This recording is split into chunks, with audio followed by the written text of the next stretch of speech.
kedua adalah ikhtiar, yaitu menyajikan suatu karangan yang panjang dalam bentuk ringkas, bertolak dari naskah asli tetapi tidak mempertahankan urutan, tidak menyajikan keseluruhan isi, langsung kepada inti bahasan yang terkait dengan masalah yang hendak dipecahkan. Ya, itu ya. Jadi kutipan tidak langsung itu dengan cara menyadur. Cara menyadurnya bagaimana? Yang pertama adalah meringkas, yang kedua adalah ikhtiar. Tuh. Nah, itu kalau footnote dengan catatan kaki. Nah, sekarang kalau kutipan dengan endnote, ya, artikel dan makalah pendek yang tidak menggunakan catatan kaki atau footnote dapat menggunakan daftar pustaka dalam teks. Nah, ini kalau daftar pustaka nggak asing lagi ya. Daftar pustaka dapat ditempatkan di awal kutipan dan di akhir kutipan. Nah, data pustaka yang dituliskan di sini pencipta, penulis buku, nama, tahun, dan halaman. Misalnya ini di awal ya, awal kutipan misalnya Hatch dan Gardner dalam Daniel Goleman, judul bukunya apa, begitu tahun, halaman, mengidentifikasi bahwa apa isinya kutipan tersebut. Itu kalau di awal kalimat. Kalau di akhir berarti kita menuliskan dulu kutipannya tadi, baru ini adalah siapa penulisnya, gitu ya. Hart and Gardner dalam Daniel Goleman Intelligent Emotional itu berarti judul bukunya, tahun dan halaman, gitu ya. Itu adalah kutipan dengan endnote. Jadi ada dua ya, kutipan langsung dan kutipan tidak langsung. Ada footnote dan ada endnote. Ya.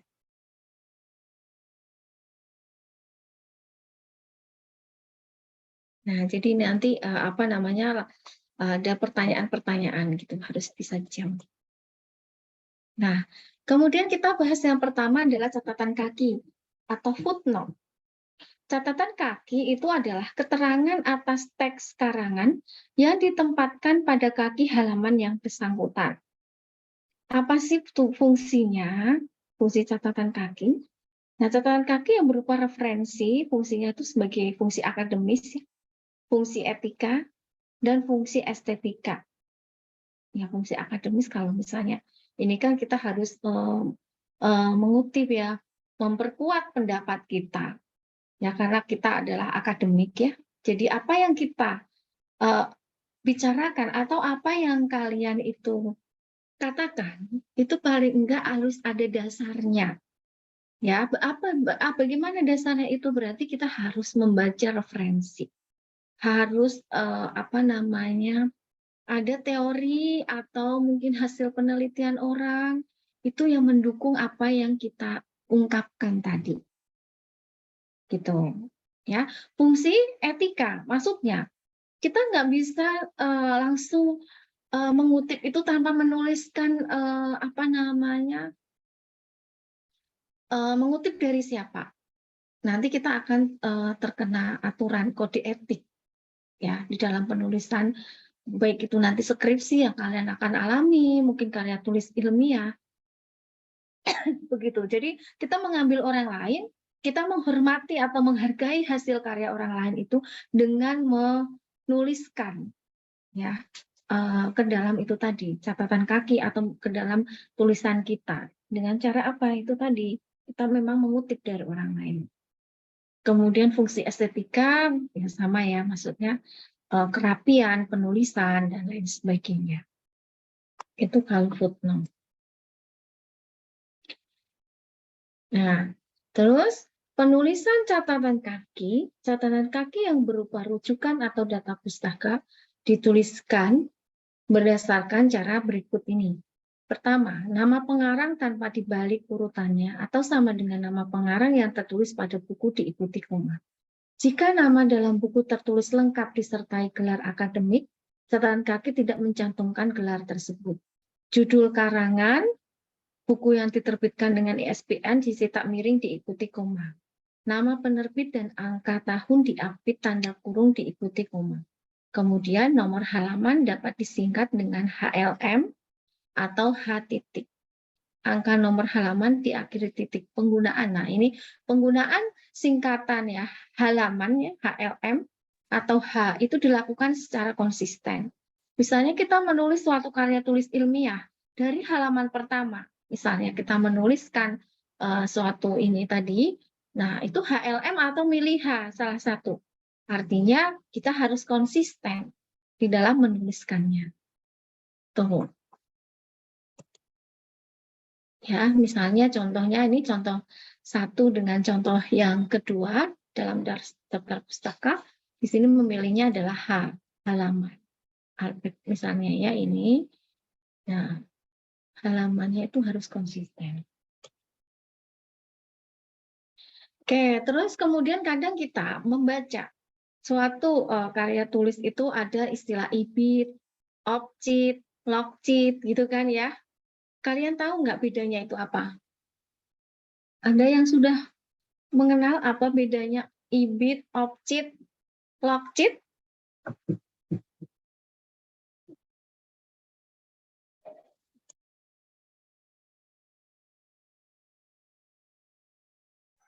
Belum, Bu.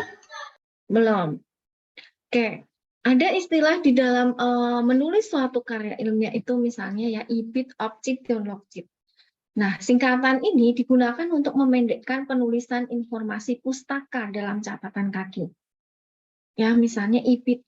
Ibid itu singkatan kata ibidium ya. Artinya itu di tempat yang sama dengan di atasnya. Nah, ibid itu ditulis di bawah catatan kaki yang mendahuluinya. Ibid tidak dipakai apabila telah ada catatan kaki lain yang menyelinginya. Ibid diketik atau ditulis dengan huruf kapital pada awal kata. Ya. Ininya mana ya? Terus referensi urutan berasal dari jilid, urutan ibid, ini ya. Nah, misalnya gini. Ini harusnya ini ya di atas ya angka satunya itu apa namanya ya? Ini kan footnote-nya di atas gitu. Nah, ini Hernowo penulisnya ya mengikat apa ini makna judulnya Bandung berarti kota penerbitnya, Misen penerbit tahun 2002 halaman nih. Nah, kemudian kalian mengutip lagi ibid halaman 133 sampai 145. Artinya yang kedua di sini, catatan kaki yang kedua ini adalah mengutip yang sama di atasnya, yang membedakan adalah halamannya. Yang atas tadi 109 sampai 130, yang bawah di sini halaman 133 sampai 145. Nah, ini adalah ibid. Ya. Selanjutnya adalah objit. Nah, objit itu berasal dari kata opercitato ya, yang artinya pada karya yang telah dikutip. Ya. Istilah ini digunakan untuk menjelaskan bahwa kutipan yang ditulis pada catatan kaki berasal dari sumber yang sama yang telah disebut sebelumnya, namun tidak sama halamannya, serta sempat diselingi oleh sumber yang lain. Nah, istilah objit ditulis sesudah menyebutkan nama penulis, buku sumber yang dirujuk. Ya, aturannya untuk objit di sini adalah digunakan jika menunjuk sumber yang telah disebutkan sebelumnya, tetapi telah diselingi sumber yang lain. Kalau ibid tadi kan nggak diselingi ya, maksudnya nomor 1 itu, kemudian nomor 2 kutipannya juga sama, makanya ibid sama dengan atasnya. Tapi kalau objit di sini, misalnya nomor 1, apa namanya, tadi kita mengutip, misalnya apa tadi, Hernowo apa, begitu ya. Kemudian nomor 2 itu ada kutipan yang lain. Baru nomor 3 itu adalah objit. Saya merujuk pada kutipan yang pertama. Itu. Nah, di sini digunakan untuk menunjuk sumber yang telah disebutkan sebelumnya, tetapi telah diselingi sumber lain. Halaman buku yang dikutip berbeda. Penulisannya, nama pengarang, objek, nomor halaman. Jika satu pengarang ada beberapa buku rujukan yang dipakai, setelah nama diikuti judul buku. Ditulis dengan huruf kapital pada awal suku kata, dicetak miring dan setiap suku kata diakhiri tanda titik. Perhatikan contohnya. Ya, misalnya nomor 1 nih, Rehan Batubara, pemimpin yang demokratis, Jakarta, Diona itu berarti penerbitnya ya 2005, ini 55 tuh halamannya. Terus kemudian nomor 2, ada kita mengutip ke sumber yang lain nomor 2. Bahar Nasution, nah ini. Nah, baru nomor 3, saya itu mengutip sama dengan nomor 1. Maka di sini Batubara Opcit 57. Ya, dari contoh di atas tadi ya, yang atas ini berarti menggunakan objek itu karena sebelumnya diselingi oleh catatan kaki yang lain nomor 2. Ya kan? Nah, penggunaan nomor 3 objek 57 berarti pengarang Rehan Batubara dan bukunya itu sama, hanya saja halamannya berbeda dengan catatan kaki yang pertama. Halaman sebelumnya 55 yang dikutip, terakhir 57. Tuh, itu objek ya. Sekarang kalau logchip,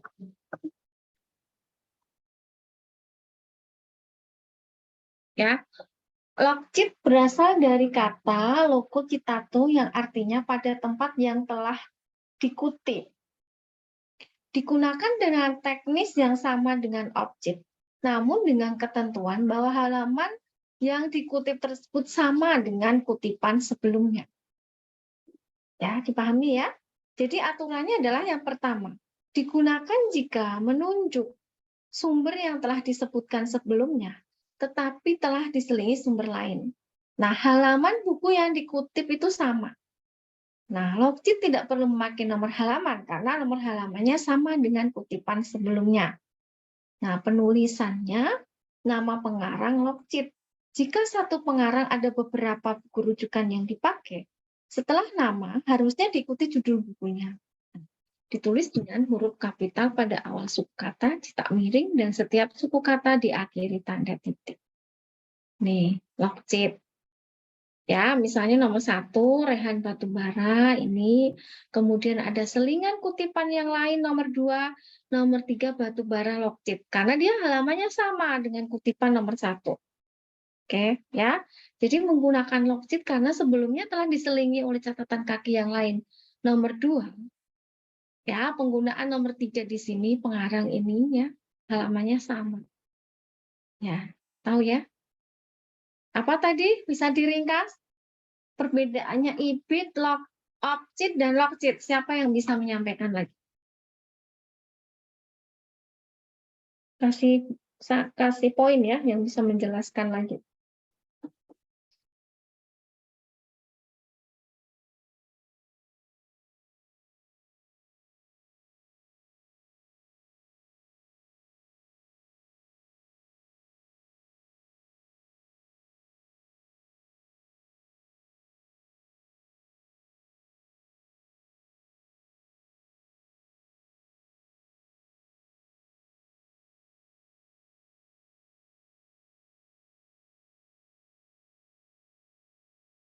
Ada yang bisa menjelaskan?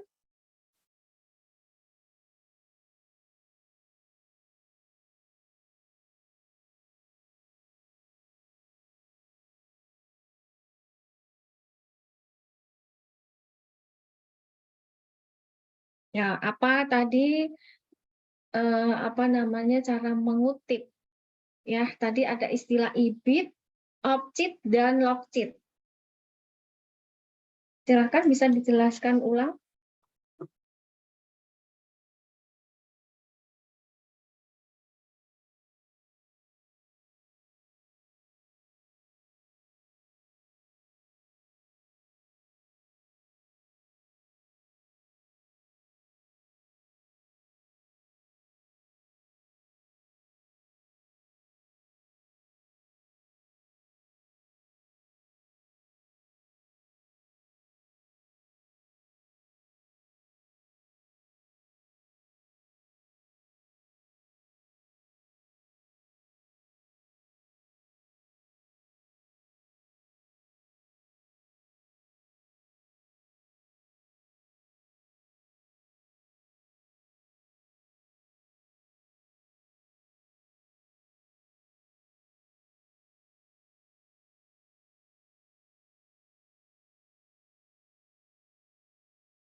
Ibu maaf, ada yang mau bertanya, Ibu.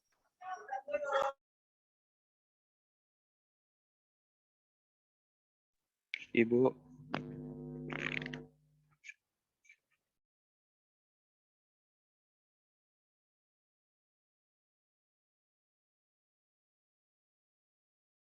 Bu Dwi, maaf, ada yang mau bertanya ini. Gibran, coba. Ya, silakan. Siapa ya, namanya? Ya. Ibu, aku mau tanya. Ya, Itu yang terakhir itu maksud bedanya sama yang sebelumnya itu apa sih? Saya masih kurang mengerti. kenapa Gibran? Bedanya sama yang sebelumnya. Bedanya ini long cheat sama yang sebelumnya itu. Sama opcit. Iya, sama Objek cheat. dan log cheat. Oh, iya. Bedanya apa begitu, Gibran? Iya, Bu. Ya, temannya ada yang menyimak dan bisa menjelaskan ulang. Saya mau jelasin deh, Bu, sekalian Ya, tiga-tiganya. silakan.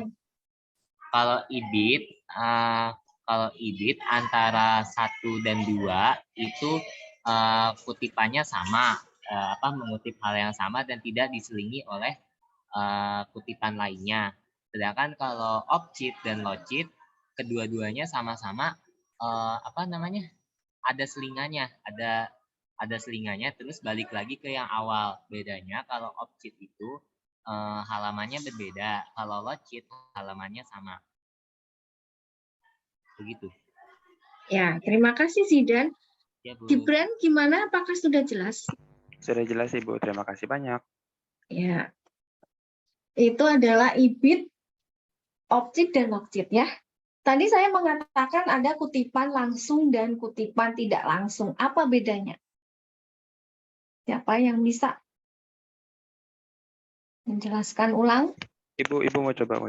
Tapi Ya, pakai kalau singkat nggak pakai. Ya. Kutipan langsung dan tidak langsung ya. Mm-mm. Oke, kutipan langsung itu ide atau konsep orang lain yang disalin sesuai dengan aslinya. Mm-mm. Terus kalau kutipan tidak langsung adalah suatu teknik mengutip yang dilakukan dengan mengubah isi kutipan, tapi tanpa menghilangkan esensi utama dari suatu pernyataan gitu, Bu. Oke, bagus. Nah, bagaimana cara menulis kutipan langsung itu, Gibran? Misalnya ada yang kurang dari 5 baris dan lebih dari 5 baris.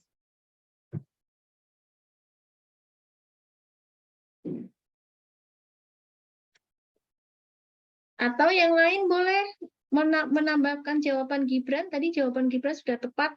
Perbedaannya kutipan langsung dan tidak langsung. Nah, sekarang bagaimana cara penulisannya? Kalau tidak salah ya, lanjut aja.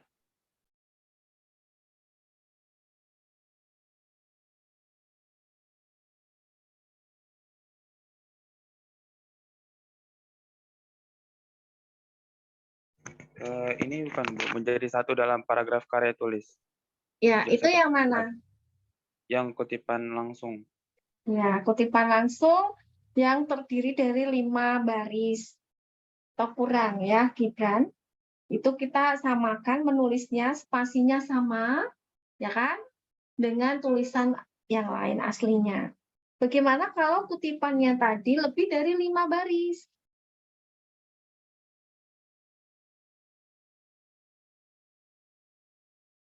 Spasinya harus bagaimana?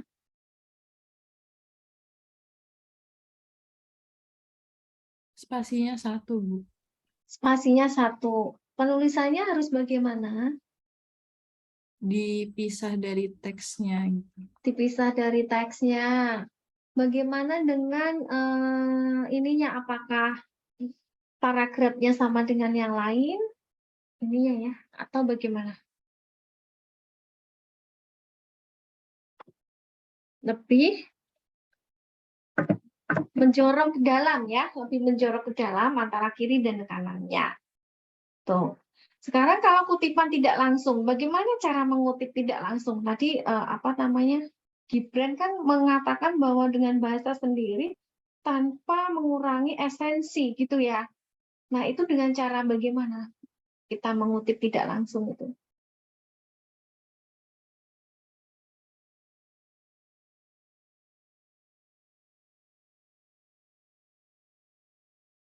Dengan cara Disadur.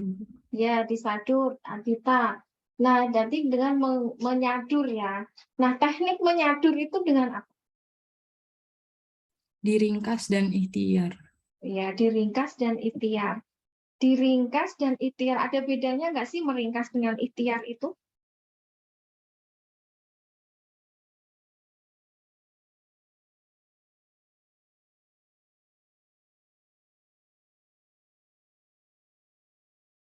Ibu mau coba lagi. Ya, silakan Gibran. Ikhtiar itu hanya mengambil bagian tertentu yang dibutuhkan dari teks aslinya. Ikhtiar itu kalau ikhtisar itu mengambil bagian tertentu dari teks aslinya. Iya, ikhtisar kok ikhtiar sih. Benar, ikhtisar. Terus? Ringkasan mengambil tiap kalau misalkan ikhtisar itu mengambil tiap bagian dari teks asli secara sebanding gitu, Bu, atau proporsional. Ya. Jadi kalau ikhtisar itu kita nggak urutannya, ya. Misalnya dalam karya tulis ilmiah urutannya itu harus sama persis, tidak sama persis kalau ikhtisar ya. Kalau meringkas itu kan mungkin lebih alurnya begitu dari awal. Tapi ikhtisar itu adalah kita menggunakan bahasa itu sendiri tanpa memperhatikan urutannya. Tapi kita tanpa memperhatikan urutan-urutannya, ya, itu ikhtisar. Gitu ya. Itu jadi kutipan langsung, kutipan tidak langsung, footnote itu adalah catatan kaki, endnote. Terus kemudian kalau endnote kan bisa langsung menggunakan daftar pustaka ya. Kemudian ada ibid, logcheat, opcheat. Itu adalah teknik notasi ilmiah. Oke ya. Jadi itu materi untuk hari ini. Jadi teknik notasi ilmiah adalah hal-hal yang perlu kalian ketahui gitu ya di dalam menulis suatu karya ilmiah. Jadi nanti kalian bisa coba membuat suatu karangan begitu ya nanti. Kalau misalnya karangan, kemudian nanti menggunakan ibid, opcheat, dan logcheat dan menggunakan daftar pustaka misalnya. Jadi kita membuat suatu karangan dan kalian menggunakan ibid, opcheat, dan logcheat. Itu. Jadi kurang lebih panjangnya ya 1 halaman, ya. 1 halaman saja. Itu untuk penugasan pertemuan yang ke-7 ya. Oke, berarti materinya sudah semuanya sebelum UTS. Kalau diringkas apa saja materinya sebelum UTS? Ibu maaf saya mau tanya. Ya. Tadi itu berarti kalau ringkasan itu kayak ngambil dari keseluruhan teksnya. Kalau ikhtisar itu ngambil dari sebagian dari teksnya itu gitu ya? Ya, kalau ringkasan itu berarti kan misalnya dalam suatu bacaan itu ada alurnya ya, urutannya ya, Siti, urutannya ya. Nah, Ya, Bu. kalau ringkasan itu urutannya itu harus terlihat. Oh, yang diceritakan dari awal itu ini loh, habis ini, habis ini gitu ya. Nah, kalau ikhtisar itu urutannya itu tidak harus dari 1, 2, 3, 4, 5 gitu, enggak ya. Maksudnya itu urutan itu enggak diperhatikan. Gitu. Bedanya itu aja sih. Tapi bisa menceritakan kembali dari isi karangan tersebut. Oh, Ya? iya. Ya, Bu, paham. Terima kasih, Ibu. Ya. Jadi kalau kita review kembali ya sebelum UTS itu, ya sesuai dengan RPS-nya ya. Jadi di sini adalah dulu kita mengenal kedudukan dan fungsi bahasa Indonesia ya. Kemudian kita mempelajari mengenai apalagi PUEBI, bahasa Indonesia baku, ya. Sebelumnya kan pertama sejarahnya dulu, kemudian bahasa Indonesia baku dengan menggunakan UEPI, dulunya adalah EYD gitu ya. Kemudian setelahnya adalah apa namanya, dalam EYD itu bukan dipengaruhi oleh bentuk dan makna ya. Kata yang dulu kita bicara mengenai ada sinonim, antonim, homofon, homonim, apa gitu ya. Kemudian kita diksi, pilihan kata, perubahan suatu kata itu dipengaruhi oleh apa? Diksi itu tadi mempengaruhi perubahan kata. Kemudian kalimat efektif, kemudian paragraf, dan yang terakhir adalah notasi ilmiah. Teknik notasi ilmiah yang hari ini kita diskusikan ya, kutipan langsung, tidak langsung. Itu yang menjadi bahan UTS, nanti UTS-nya adalah esai, jadi menulis langsung, dan UTS-nya nanti dilakukan secara luring ya. Kalian minggu ini udah UTS semua ya? PM 22. Belum. Yang UTS minggu depan apa? Kalau pendidikan matematika nggak ada, tapi nggak tahu jurusan lain. Oh ya, pendidikan matematik udah beres kan semester sekarang ya? Maksud ke minggu ini ya? Iya. Ya, oke. Yang fisika? Kemarin yang WA saya prodi matematik ada berapa di sini? Ternyata ada prodi matematik juga. Iya Bu, saya cuma sendiri. Dari Sendiri? matematika. Iya. Oh. Terus pendidikan matematika ini sebagian besar pendidikan matematik ya, pendidikan matematik minggu depan itu jadwal luring apa daring? Daring, Bu. Daring. Terus kalau hari Senin itu kan Senin ya. Cuman ini UTS-nya wajib luring ya. Saya belum tanya. Nanti saya tanyakan dulu ya ke MKU apakah UTS-nya itu luring atau bisa daring ya. Karena ini mata kuliah MKU itu berarti kalau Pancasila luring apa daring? Apanya? Luring, Ibu. Luring. Luring. Saya daring. Ada yang luring, ada yang daring, Bu. Oh gitu. Kalau MKU itu apa saja sih bahasa Indonesia? Pancasila, landasan pendidikan. Saya Ya, dua-dua, landasan Pancasila sama kependidikan, bahasa Indonesia aja. landasan kependidikan daring apa luring? Daring semuanya. Oh, daring semuanya. Nanti saya coba WA ke kepala UPT-nya ya. Nanti kalau misalnya diperbolehkan daring ya nanti kita daring, kalau harus luring ya luring. Karena ini mata kuliah MKU saya lupa. Kalau mata kuliah prodi memang wajib luring semua.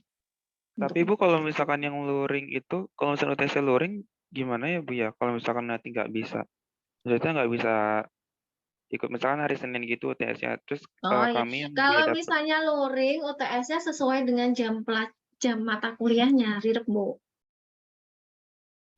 Oke, baik Bu. Ya, kalau luring nanti kita sesuai jadwalnya. Cuma saya mau pastikan mau hubungi ke kepala UPT-nya gitu, apakah diperbolehkan daring atau luring. Karena ini kan mata kuliah MKU ya, bukan mata kuliah prodi gitu. Kan sesuai aturan sana, ya. Ada pertanyaan lagi? Berarti Bu, itu ujiannya Senin atau Rabu? Ujiannya kayak Senin pada bentrok ya Gibran ya. Fisika ada apa? UTS. Fisika, iya Bu. Oh ya udah, kalau begitu sesuai jadwal mata kuliah aja, Rabu depan aja ya. Semuanya pasti bisa, nggak ada alasan nggak bisa. Gitu? Oke Bu. Ya baik. Ada pertanyaan lagi sebelum saya tutup? Ibu, aku mau nanya tentang kutipan, Bu. Ini buat yang okcit sama lokcit, kan dicontoh selingan sumbernya cuma satu. Kalau misalkan selingan sumbernya lebih dari satu, bisa nggak, Bu? Boleh, bisa.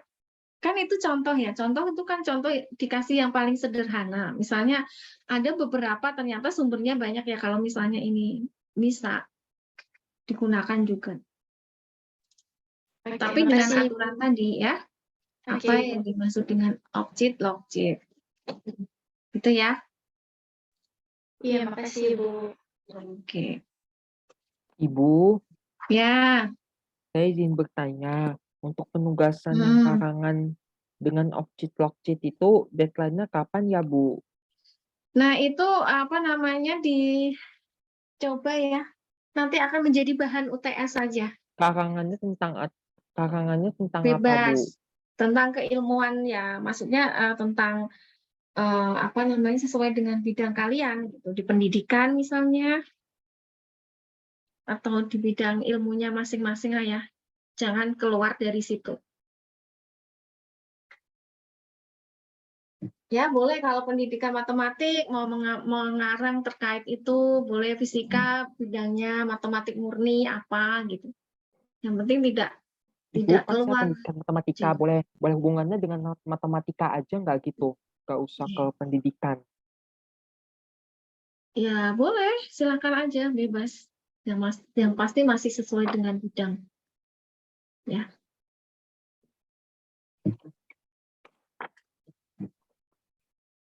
Udah, ada lagi?